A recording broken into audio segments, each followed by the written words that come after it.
তামোলপুৰত অব্যাহত আছে বন্যহস্তীৰ উপদ্ৰৱ। তামোলপুৰৰ নাৰায়ণপুৰত বন্যহস্তীয়ে পুনৰ ভাঙিলে বাসগৃহ।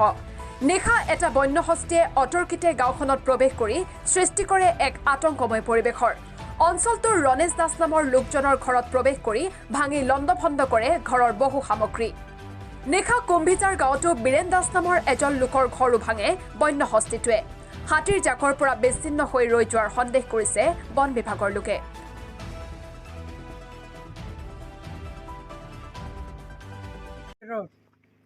তাতে শব্দ পাই ইফালে ঘৰৰ পৰা ওলাইছোঁ, ওলাই পেলাই ইফালে হাতী দেখা পোৱা নাই। মই ঘৰৰ পৰা ওলাব নোৱাৰোঁ, মই বিকলাংগ। তাৰপাছত মাইকীটো ওলাইছে, ওলাই পেলাই এজন ল'ৰাক লৈ তাতে গৈছে, দেখিছে যে হাতী হাল্লা কৰাত দাউৰ চব এটাই দেখা পাইছোঁ ৰাতি। এইটো আগতে থকা ঘৰ আছিল, বৰ্তমান এতিয়া পাকঘৰ বনাইছোঁ। সব ভাঙি দিছে? চব ভাঙি দিছে। কি নাম আপোনাৰ? মোৰ নাম ৰণেশ দাস। দুজনে থাকে? আমালোকে দুইজনেই। হাল্লা শুনি কিনে দাউৰি আহিলোঁ, আহি জুই চুই জ্বলালোঁ। পিছত এফালে আহি চাওঁ, এফালে ভাঙি দিছে, হাতীটো ওলাই গুচি গ'ল। এফালে ভাঙছে, চাই কিনে আৰু গুচি গ'ল। তাই মানে কাবাই কৈ দুজন তিনিজন আহিছে। দেখাততো এফালেদি ৰাস্তা ফালে এজন সোমাইছে আৰু পিছফালেদি অলপ পাৰা বুলি পাইছোঁ।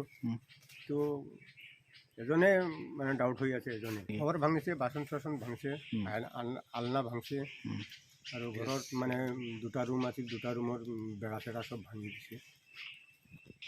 কিন্তু অলপ চাউল তাউল আছিল, এইবিলাক পেলাইছে। চাহপাত যি আছিলে পাকঘৰৰ সামগ্ৰী বস্তু এইবিলাক পেলাইছে। ৰণেশ দাস মোৰে ভাগিন লাগে, সম্পৰ্কত ভাগিন লাগে। মোৰ ঘৰটো পূবফালে, মোৰ ঘৰটো পশ্চিম ফালে ৰাস্তাত।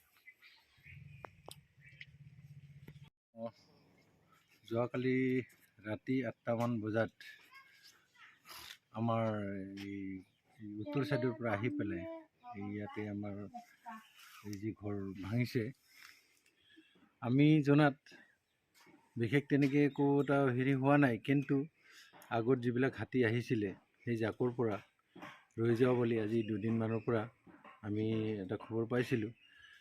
যোৱাকালি আমি যেতিয়া গম পাওঁ যে হাতী ইয়াত আহি পেলাই ঘৰ ভাঙিছে, তাৰ পাছতে আমি আহিলোঁ। আহি পেলাই কোনো সংসূত্ৰও নাপালোঁ, হাতীটো কোনফালে গুচি গ'ল।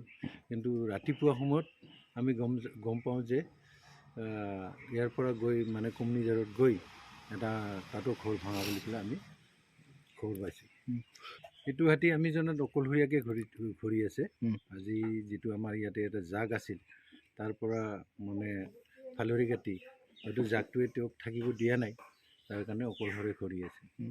আজি এনেই গম পোৱা মতে আমাৰ নাগৰজুলি বাগানৰ ভিতৰত থকা বুলি পেলাই আমি গম পাইছোঁ। কিন্তু আমি এতিয়ালৈকে যাব পৰা নাই। আমি যাম, বিচাৰি চাব যাম ক'ত আছে অলপ পাছত। তামোলপুৰৰ পৰা আনন্দ ৰামচিয়াৰীৰ ৰিপৰ্ট, অমৃত নিউজ। অমৃত প্ৰবাহ অসমীয়া সাপ্তাহিক কাকতৰ ডিজিটেল সংস্কৰণ অমৃত নিউজ, সত্যৰ সন্ধানত অমৃত নিউজ।